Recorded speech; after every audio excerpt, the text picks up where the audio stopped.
Hey there, welcome to episode 243 of Outnumbered the podcast. We are talking all about routines and rhythms in this episode, how to create a family routine and rhythm.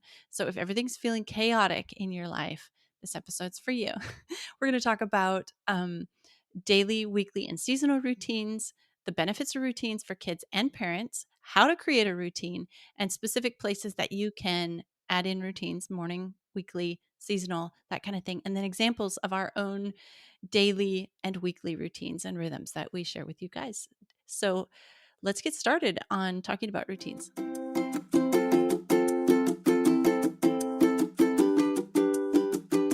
Hello, and welcome to Outnumbered the podcast. I'm Audrey. And I'm Bonnie. We are experienced moms to a combined total of 19 children. In our weekly episodes, we explore relatable topics using our perspectives of humor and chaos. Tune in for advice and encouragement to gain more joy in your parenting journey.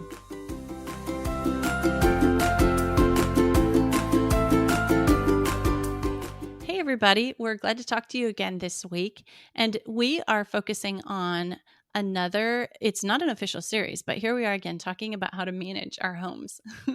We've done episodes in the past about systems, routines, and schedules. That was Smooth Home Management Part 1. And Smooth Home Management Part 2, we talked all about organization. And then in episode 172, we talked about our favorite home essentials, like stuff we use to keep our houses and homes running smoothly, that we can't live without. So you can go check out those episodes. We'll link them in the show notes too. But today we're going to specifically talk about how we use routines and rhythms to manage and calm our households. Yes, and I love that you're separating schedules from routines and rhythms. We're going to talk a little bit more about that. But I did want to say, just as a bit of a humorous moment, is that kids, as we know, really like routines. Now, this can sometimes be mistaken for rigidity. Now, kids really love spontaneity, but the reason they love spontaneity is because of the routine. So remember how we talked about before, especially with teens, that kids really crave boundaries? Well, that's why they like routines and schedules, because it tells their little brains what to expect. Their little brains have so much different stimulus and crazy things coming. The problem is once you create, I don't know if it's a problem, but it's just kind of funny. Once you create a routine or a schedule, your kid is like live or die by that routine or schedule, right? But it's this time now. Remember, it's this time, especially if it's something they're looking forward to. Now, if it's piano practice time and they're trying to always get out of it, then maybe not. But this is always kind of my funny tongue-in-cheek warning for new parents is like, don't schedule anything unless you are ready to hear about it for 3 weeks and you're ready to just like lay down your life instead of letting go of the schedule, because their kids are so funny like that. But I think it's really telling about their little brains just how important it is for them to know what to expect and what kind of behavior will be expected of them next, right? Is it going to be playtime next? Is it going to be school time next? Is it going to be bath time next? Especially those younger years. But it's just always so funny to me when we try to change things up. The kids are like, wait, what? What? Unless you're saying, hey, let's blow off school and go to the amusement park. Obviously, that's fun. But I know they're like, we've always had pizza on Thursday night. Why aren't we having pizza on Thursday night? I know. You're like, oh, settle down. You're going to be okay. We're just going to have something else. Nobody's going to die. Promise. Okay, so first of all, we want to talk a little bit about what the difference between routine, rhythm, and basically chaos. So that's what we're going to define first here, because we're going to use these words in this episode. So like a routine is like a daily thing or a weekly thing that happens. It's kind of connected to time or processes. And then a rhythm is more like a seasonal thing. Like, for example, you kind of get into one way we use it is we kind of get into a homeschooling rhythm, or during the school year, it kind of has a rhythm. We get up, we go to school, and then we, come home and we do this other thing. That's kind of like a rhythm. Or seasonally in the summer, our summers are at a slower rhythm or they're more relaxed. So rhythm is kind of like the atmosphere of things, and the routines are like the daily hook to a schedule things that we put in place. And both of these we use to keep our households calm and our kids calm, and things that like running more smoothly without a lot of chaos and interruption. Because we found when we don't have any routine, or when we're switching from like homeschool rhythm to summer rhythm or summer rhythm to homeschool rhythm, there's a lot of chaos. And that, like kids, that interruption, it kind of throws them off. But when there's no routine or no rhythm, then there's definitely a lot of chaos because it's confusing to kids. Yeah, as you're explaining the difference between this, I'm thinking a lot about like the orbits of planets. Stick with me, see if this makes any sense. But, there's a daily orbit and there's a monthly orbit and there's a yearly orbit, the way the earth and the sun and everything rotates around. And that's kind of how we have to manage our home. Sometimes we'll get stuck in like this daily routine or rhythm of this is what has to happen over and over and over. And we neglect kind of the larger big picture type of things. And then the things, in order to execute a specific kind of life, it's not just the daily habits. You have to have that big picture thinking that's going to help us decide what daily habits we want, right? You have to have all these different levels. So I thought that was an interesting analogy, just kind of, okay, what is going to be this yearly schedule or this daily schedule, but what is going to be maybe our monthly routine or maybe our yearly rhythm of all these different aspects of our life. Yeah, that's right. I like that way of explaining it, like a big picture thing, because we can get really stuck in the routine. And okay, we get up and we do this, and then at 9 o'clock we do this, and at 11 o'clock on Thursdays this happens, and we can lose picture, big, kind of like a bigger picture, like of the rhythm. But this, like what we're going to talk through today, is kind of how we implement those bigger ideals that we want our family to abide by. So, like we've talked about like our family's vision and that kind of stuff. Well, if you want to implement a bigger vision, you can't get stuck in the daily routine. You've got to keep in mind, the bigger picture. And so that's like what a rhythm is. Like, yes, we do this, but we have in mind this bigger rhythm that we want to kind of be marching to. Yes, and I would say that I think this is kind of lacking a lot in our modern life these days. Everybody thinks, well, we got to do this extracurricular like so and so is doing. We have to do this thing like the Joneses are doing. We have to, just scramble, scramble, hustle, hustle. Never actually stopping to think, why are we doing this? Is this in keeping with our family's values? Is this in keeping with our long term vision? So that's such a great reminder. And like I mentioned, in all of this, we still have to remember to be spontaneous. It's kind of like having dessert, right? When you have dessert, breakfast, lunch, and dinner, you feel sick to your stomach and it's not enjoyable anymore. But when you have dessert once a week, it's this wonderful treat. That's what spontaneity is when you have this structure, it brings a little bit of a treat to your normal routine and that balance, you get a little bit too much spontaneous, like during the summertime everybody's cranky and whiny and nobody knows what to expect, but too much structure, everybody's also cranky and whiny and bored with everything that's going on. So I love looking at spontaneity like the dessert of our life, and it just helps everyone appreciate the routines more because you get to throw them all out sometimes. Yes, I love it too. Finding the balance between the routine and the spontaneity, like just throwing everything off and everybody walk down to the river and, soak their feet in the river for a couple hours and then come back and everybody's like refreshed and ready to go again. Okay, so we're going to talk about daily routines, kind of weekly routines and things that have kind of like a bigger space of time than like a day or a week. And then we're going to talk about like seasonal rhythms. And so we're going to kind of include all these today. And maybe you can be thinking about like what works for your family and what would be a good way to implement some of these things in your house to, like, if you're looking to just kind of calm some of the chaos, this would be a good place to start. Yes, and a side note here is our ancestors were much better at this than we are because now we have this manufactured life where everything is always the same. Thanks to heating and cooling, we're never uncomfortable. We never even feel the seasons, right? We many of us live in places where there aren't a lot of seasons. Thanks to the grocery store, we don't really follow a harvest calendar. There's just so much manufactured in our life that we don't necessarily follow the seasons of the earth, which are a really natural way of getting into some sort of rhythm. Like usually summertime was when, whatever you did the harvest and the kids were out of school or whatever. And then fall time was the canning and the preserving and then, et cetera, et cetera, the spring cleaning and everything. And too many of us have just kind of created this like sterile life where we don't have those rhythms anymore. So I think it's really powerful to create those. But first off, talking about those daily routines, This is where we create the really useful habits. Have you ever noticed that during summertime, especially if you have kids in school and they're out, you stop exercising, you stop reading scripture, you stop all your good habits because you don't have those daily routines, or it's just kind of all thrown off because of vacations and everything. So, if you want to create daily habits for yourself or your children, these daily routines are the perfect place to do it. And you just work them in. Like you can think all day long, well, I don't have time to exercise, but you get to create that routine and just say, hey, kids, this is exercise time because I need it and you need it, or, whatever. You're going to sit here and do something while I go on a walk. Creating that for your own sanity is so useful. Yes. Okay. So let's talk about the benefits of routines. We're going to talk about them for kids and for us. So, the benefits of routine for kids is it makes them feel safe. They know what to expect.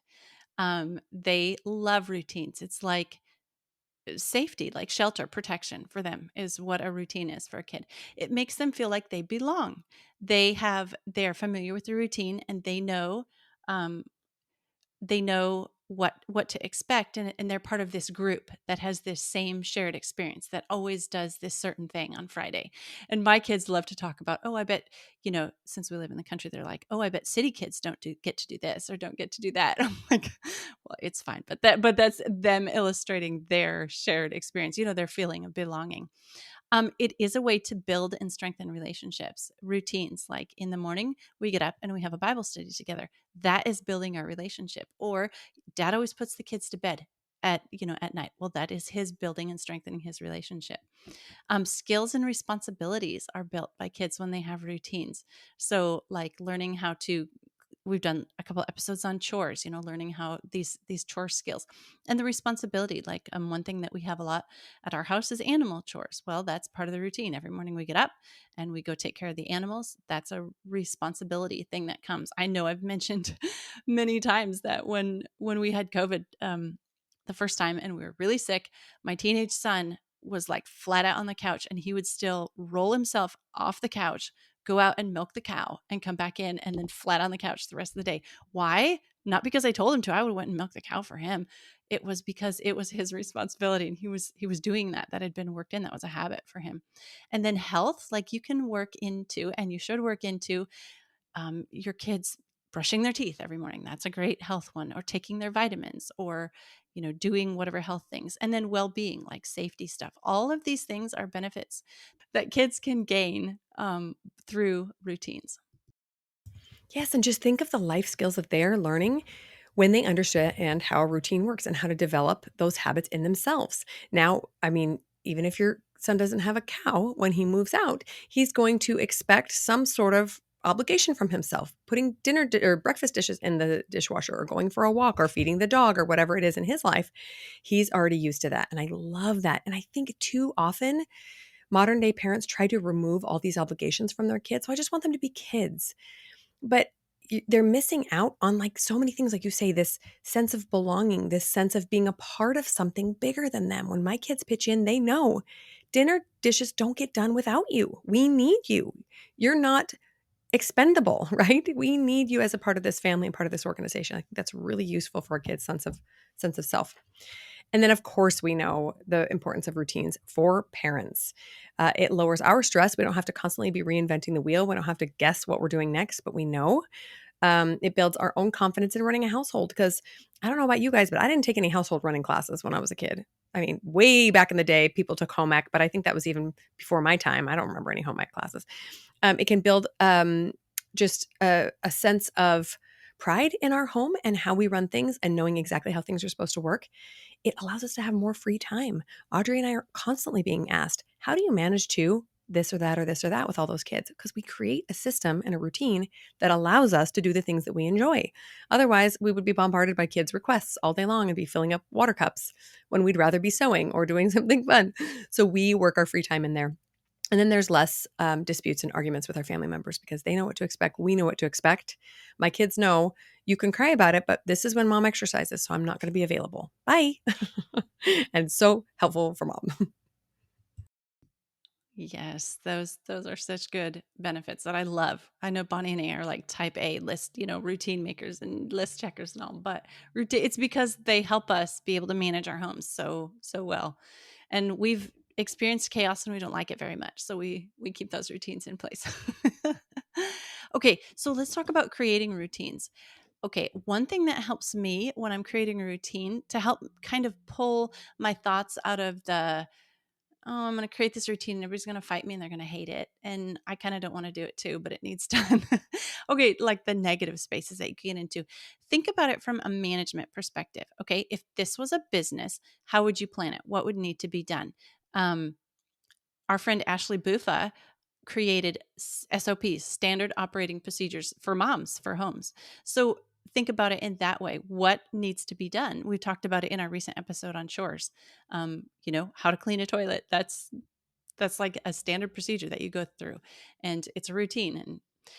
And then think about how about if you were creating the routine for somebody else to execute. So a friend came to you and they said, "Hey, I've got this home or this schedule or this system or these set of inputs that I'm working with, and I don't know how to make it all work. Can you help me set up a routine?" That'd be really fun. Like, really. So think about how you would set it up for somebody else. So kind of these thoughts help me remove myself like one step from it being my job and my responsibility. And then I have to enforce it and I have to implement it and all these things. And it just helps me think about it from a healthier perspective of kind of a bigger picture of what needs to be done. Yes, absolutely. What our job is, remember we've talked about this before, is our job as moms is unique. We are literally training ourselves to be useless. Is that how to say it? We're training our kids to not need us, right? Working So ourselves out of a we're job. working ourselves out of a job. That's how they say it. So we are going to teach them how to do these routines eventually on their own. That's the whole point. And so teaching them how to do something without mom is so, so useful. And without mom's constant supervision. Because again, for those of you who are type A, you're like, this is how you clean a toilet. Now I'm going to sit here and watch you and find the nook and cranny that you forgot. And no, it doesn't mean we don't, follow up on chores and tasks and how they're fulfilling their obligations, but we have to let go at some point in order for them to learn. And this is what routines can help us do is this is your job or this is your assignment or this is what you should be doing right now. Go and do. Come back and report to me. Let me know how it went. I'll check if necessary, right? We want to give them the opportunity, the independence to live their life on their own, right? Hey friends, are you struggling in your parenting journey? Did you know that you could schedule a free coaching call with me, Bonnie? Life coaching is how we manage our thoughts, our emotions, our actions, and it can actually help every aspect of our life, including parenting, other relationships, goals, and so much more.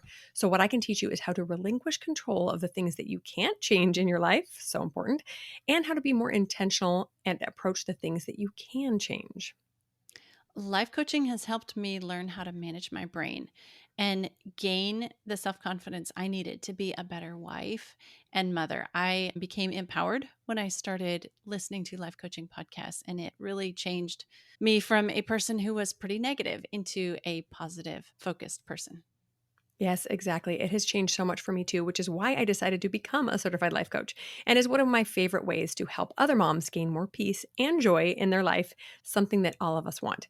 And I also want to show you how it works with a free session. So check the show notes for a link to my calendar. We'll see you then.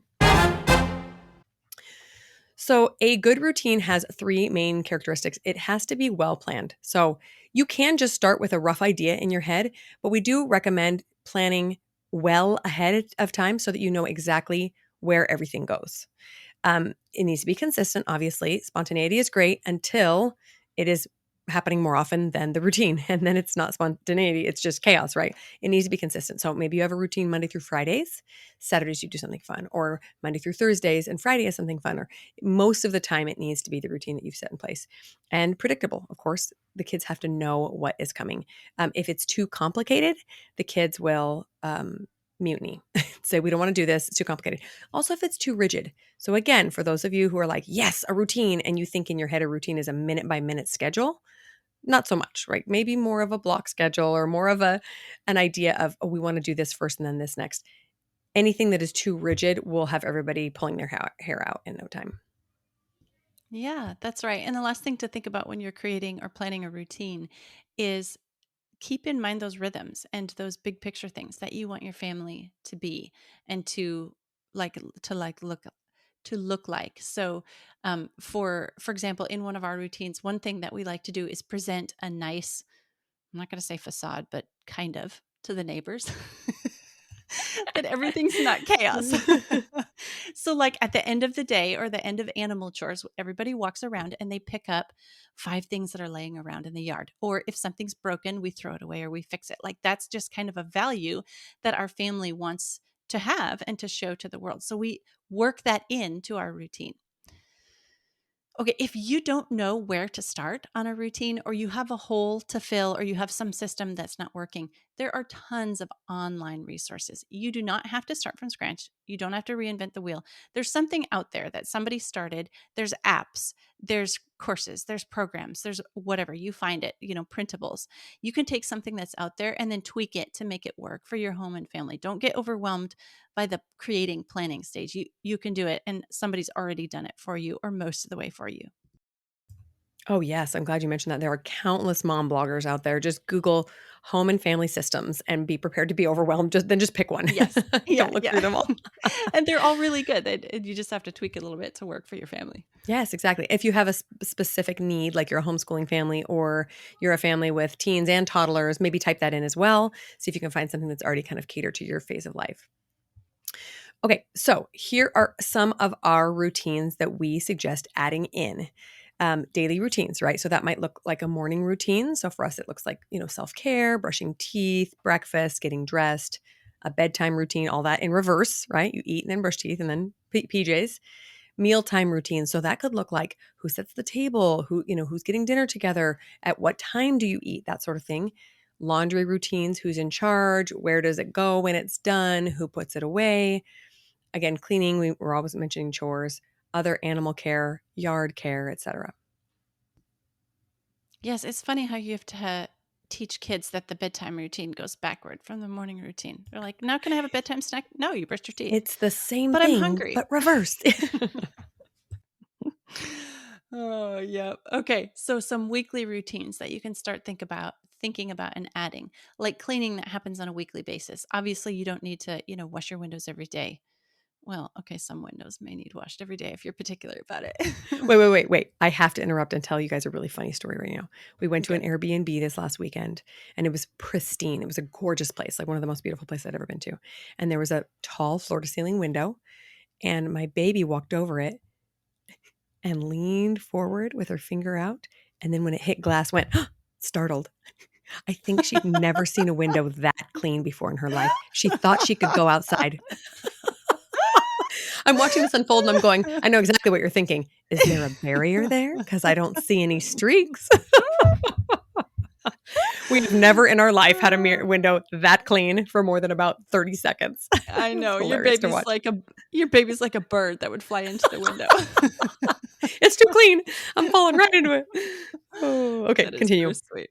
That is so sweet. Yeah, but anyway, there's some cleaning, dusting the baseboards or whatever your thing is that you don't need to do every day, but you've got to remember to work it in on a weekly basis. Shopping, grocery shopping. This isn't Europe, so our refrigerators are big enough to hold a week's worth of groceries. Errands, events, kid classes. Okay, extracurricular activities for kids, your religious things that happen on a weekly basis. We have an episode about how to create routines for arriving on time, which is a sticking point for a big family. Maybe there's animal chores or yard chores or any outside things that need done like on a weekly basis. You don't have to clean, the litter box or the chicken pen every day, but that does need done on a semi weekly basis or something like that. Yes. So we have our daily routines, our weekly routines. Now we're just going to talk for a little bit about these rhythms that we keep mentioning. So a few that are easy to identify are a school rhythm, right? So right now we're kind of back into the school swing of things. People are, have their schedules to get their kids to school or to do their schooling at home. When is lunchtime when they're school? When is the extracurricular stuff? And then of course, conversely, the summer rhythm. There is this rhythm that's maybe a little bit less pressured, a little bit more, relaxing and enjoyable. Maybe there's some vacations worked in there. So there's a feeling to it, right? Like that back to school time is kind of full of anticipation and some excitement and, freshly sharpened pencils. And then the summer routine comes or rather that rhythm comes and you feel a little bit of a relaxation and kind of like, aha, we got another year under our belt. So kind of pay attention to that, to some of those rhythms and what they feel like for you. Another one that we identified was a spiritual rhythm. So if we want to identify and adopt specific daily habits in our routine, we need to make sure we have a rhythm for those outside of that. Like we're talking about the big picture, right? So what does your spiritual rhythm look like? Does it look the same every week? Is there a different thing that you do or think or feel monthly? What about quarterly? Are there specific meetings for your religion, or just specific goals and things that you're trying to achieve on a spiritual basis that you can adopt for your family and then can implement those daily habits to match it? Yeah, this can even include like things that work into the daily routine, but like are a bigger picture thing. Like when somebody's praying, you have quiet time, like it's respect for prayer, like that kind of thing. That's kind of a rhythm or an atmosphere that we bring to our house. Okay, some more rhythms is clothing management. That's a big one for large families. Like, Ugh, I know, I know. it's so hard. Have we done an episode on this? If we do, we I need don't to do think we another have. one. I think we need one. I think I Yeah, need it. yeah, me too. Oh, yes. So, like clothing management, like so that your kids always have the right size clothes that fit. Okay. So, telling on myself, before I was a mom, I always said I would never have, when I had boys, I would never be the kind of mom whose boys wore pants that were too short for them And then you, tall person, more married a taller person, had a and bunch of had boys. five boys who How's that grow going out for you? like weeds. I know my boys are always in pants that's too short. And it's kind of because I don't have a good clothing management system, but Mm. also they wake up in the morning and clothes that fit yesterday are too short. Sh- You're wearing shorts in the winter, son. I don't care. I know it. I did recently start measuring my kids on a like bi-monthly basis because for sewing, because I actually accidentally sewed them wrong size things a couple times. And that is so disheartening to me when I take all this effort to sew something and then it's too short or something.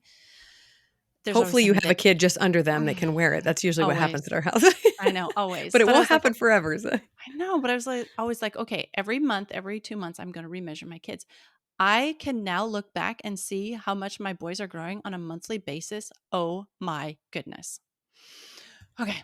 I bet. That Well, was a, yeah, speaking of measuring kids for clothes that you're sewing, I cannot tell you how many times I snuck into a sleeping kid's room and either tried to measure them laying down or grabbed a shirt or pants of theirs that fit and went in and tried to replicate a pattern to fit them. done that. I'm always sewing when they're asleep, or at least in the early years I was. It's so funny. I actually just did that the other day. So yeah, that's how good. Shoot, what's your waist? Oh, don't wake up. I know that's how good my system's working, right? Oh, another system is for maintenance, right? That a common one is like auto maintenance, your oil changes, right? Like that's a rhythm. It comes up in the spring. We do this, and the if you live somewhere where you have to add antifreeze to your windshield washer fluid or whatever it is, like that's a rhythm. That's a seasonal thing.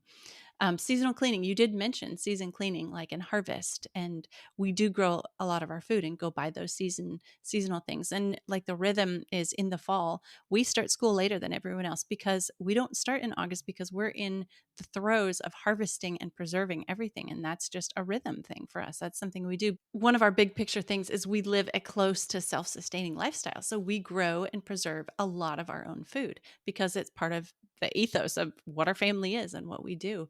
And that means it's a rhythm for us. So it does involve fall harvest and preserving. So those are some areas that we also add in rhythm.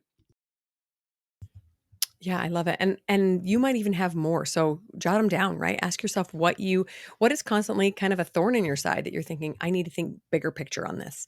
And clothing management is always one for us. I need to think bigger about this.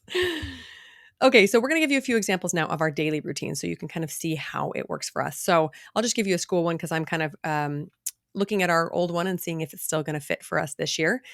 We wake up. I usually run out to, we'll either run down to my office to do some some devotion for myself, or I run out to a class at the gym and then come back and read some scripture. And then I get kids up and going.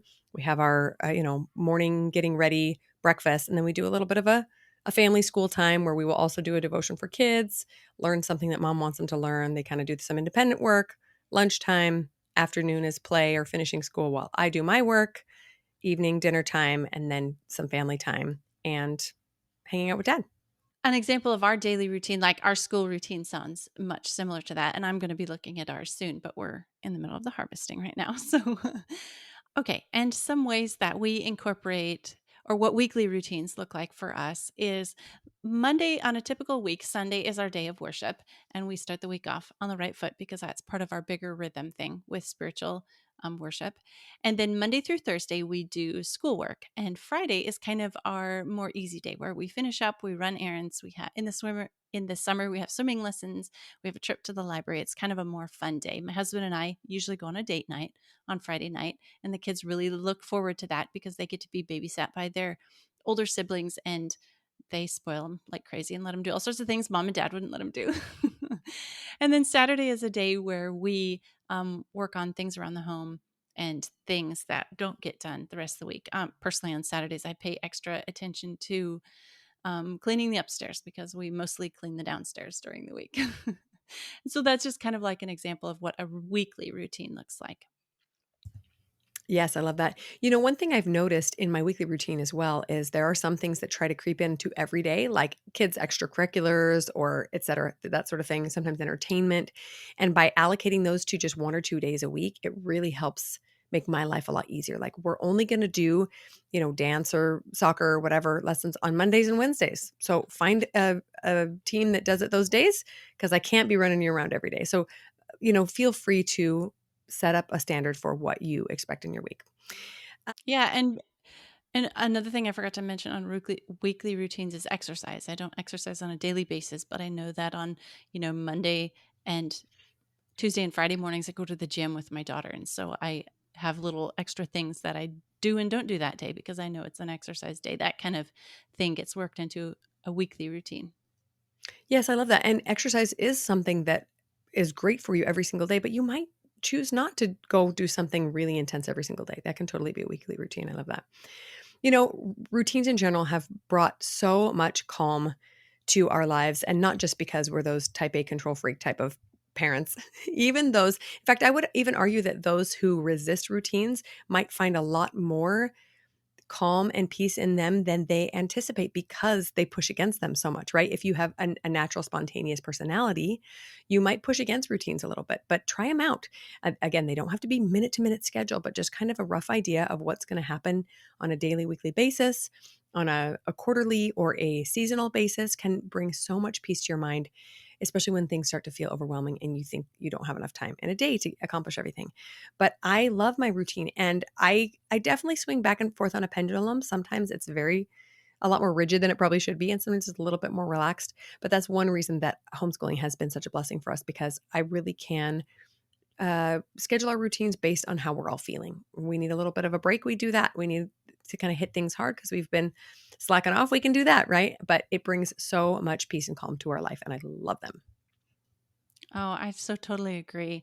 Routines have kind of been my salvation on days when I just don't know what to do or I don't feel like doing anything. Well, there's the routine, and I'll just do the routine and get started with that. And it's kind of like it's like you've referred to it like running our homes, our large families is like a freight train, right? Once you get it moving, it just kind of is self perpetuating, self propelling, whatever. It keeps going, it keeps on going by itself. And if you can just get up and do the first thing on the routine, get up and pray is the first thing on my routine. Well, that helps me get going on the routine. Well, I've done that. So now I might as well get up and brush my teeth, right? The next thing. And it helps kids too. And then one thing that I love to notice about routines is kids get so comfortable and they feel so safe in them that they start enforcing the routine themselves. And they'll be like, no, no, remember after dinner, first we have to empty the dishwasher before we go out and play and that kind of thing. So it's things that make kids feel safe and help us keep our homes running smoothly. It is honestly um, the correct answer to the question that everybody asks us: how do you get so much done with a large family with so much responsibility? It's because we have routines and systems and organizations, all this stuff in place. Yes, and 2 other things I've noticed is it helps us perpetuate those habits that are hard to get into, because once they become the routine, you just get up and pray every day. You don't think about it anymore. You just get up and go to the gym on Tuesdays because you don't think about it anymore. It's been worked into your routine. You don't give your body the chance to opt out because that's just part of the routine. And then finally, like we mentioned before, the time for yourself as a mom. Please, please, please work that into your routine. We recommend doing it every day, but even if that feels indulgent to you, at least once or twice a week. Schedule in mom's time to sit and read a book, mom's time to take a bath and ignore the children, mom's time to hang out with friends, whatever it is. That's what a routine can give you. It can give you permission to sit down and do something for yourself. And you know what's a really cool thing is to see your adult children start to work routines into their lives. And some of them are same as yours. And you like, yes, I helped work that good habit into them. And some of them are different. And you're like, oh, hey, that's really cool. Maybe we should be doing that too. Totally. Well, we hope something in this episode that we've shared with you today has helped you guys see ways that you can bring more calm into the chaos in your home if you're experiencing that. And we encourage you just to try something, try a little thing and see, like identify. We talked about in one of our previous episodes, identifying a pain point and using a routine to kind of smooth out that pain point. And that is still the way to go today. So we hope something has helped you today. That's it for this week. I'm Audrey. I'm Bonnie, and we're outnumbered. Thanks for listening, friends. Click the link in the show notes to subscribe to our email and never miss another episode. Show us some love by leaving a review on iTunes or sharing the podcast with a friend. Thanks for all your support. We'll talk to you next week. That's right. Because when we, hang on, I had a thought. Give me just a second. I've been doing so much computer work pattern drafting, and I stare to scream so long, and my brain just starts to trickle out. And you're using the math side. You don't have any words now. I literally cannot think of the word for when activity. What does a kid do? Extracurricular. Extracurricular? Yeah. Oh my goodness. You need a nap or a book and a cup of tea or something. So much. Because one of our big picture family things is that we live a close to self-sustainable. Is that even the word? Oh my goodness. I think so. Self-sustaining? Yes. Sounds right. Yeah. Self-sustaining. Yeah, I think. Okay. Sustainable is something else. Well, we live